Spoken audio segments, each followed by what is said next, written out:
The stock market seized on June 12, 2026.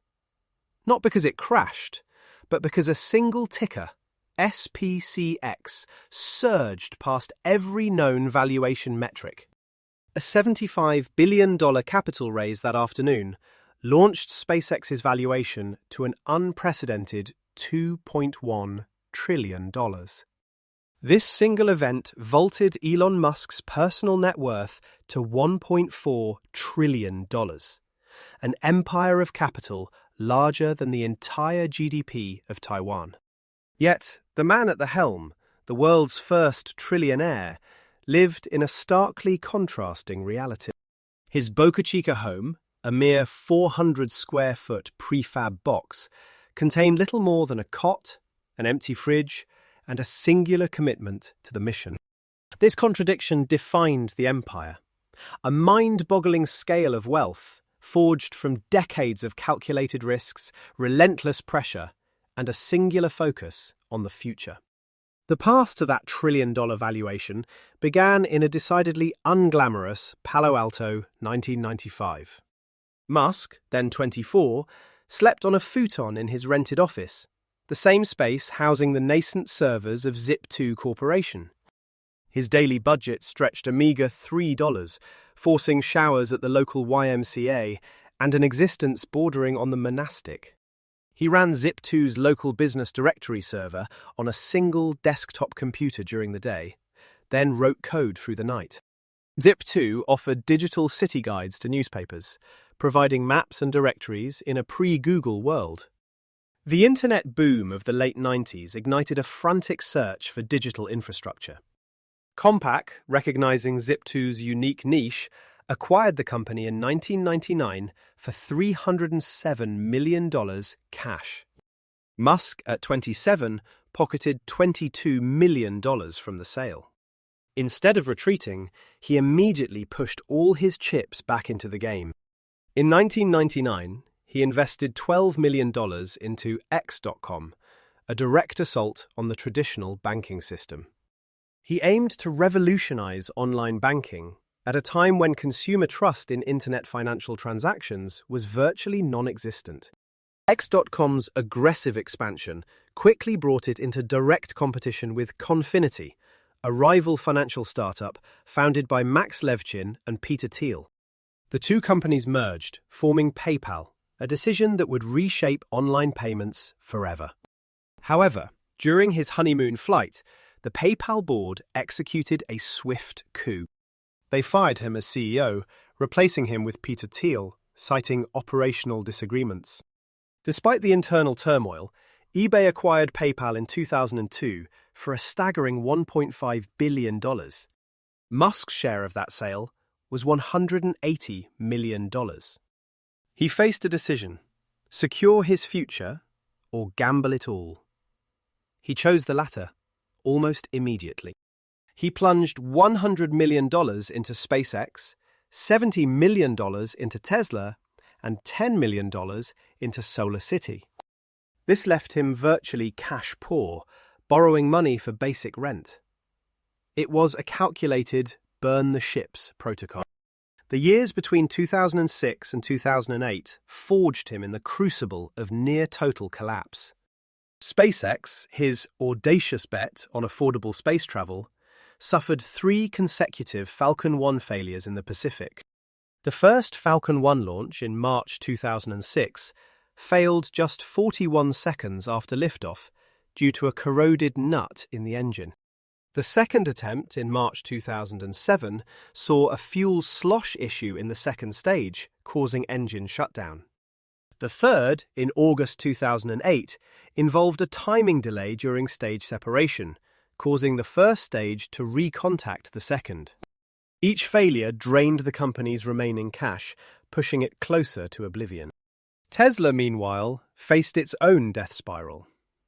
By December 2008, the company was days away from missing payroll. Musk, personally on the hook, had to choose which company to save, if he could save any. On Christmas Eve 2008, in a final desperate move, he split his remaining personal capital between the two dying ventures. He injected $40 million into Tesla to keep it solvent for payroll, and another $30 million into SpaceX. Then, an unexpected lifeline. NASA, impressed by SpaceX's iterative design and the Falcon 1's near success, awarded the company a $1.6 billion commercial resupply services contract. This contract, secured hours before SpaceX's final bankruptcy, provided a critical runway for the next decade. With the immediate threat of bankruptcy averted, Tesla surged forward. In June 2010, Tesla went public at $17 a share, becoming the first American automaker IPO since Ford in 1956. Musk structured the company to absorb billions in hidden revenue through California's Zero Emission Vehicle, or ZEV, regulatory credits. Tesla sold compliance to legacy automakers like General Motors and Toyota, companies unable to innovate quickly enough to meet state emissions mandates. This created a revenue stream entirely independent of car sales, subsidizing Tesla's growth and R&D. Meanwhile, Musk turned his gaze to manufacturing. In 2017, he declared Tesla's new Model 3 assembly line would be an alien dreadnought, almost entirely automated. This aggressive over-automation led directly to production hell, forcing him to sleep on the factory floor for months. Engineers manually fixed assembly lines, struggling to meet demand and avert another corporate collapse. Simultaneously, SpaceX achieved the impossible. In December 2015, the Falcon 9 booster successfully landed vertically after an orbital mission. Then, in April 2016, a Falcon 9 booster successfully landed on an autonomous drone ship in the Atlantic Ocean.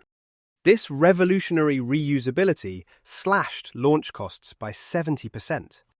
The move starved out global competitors like Arianespace and Russia's Roscosmos, who remained dependent on expensive, expendable rockets.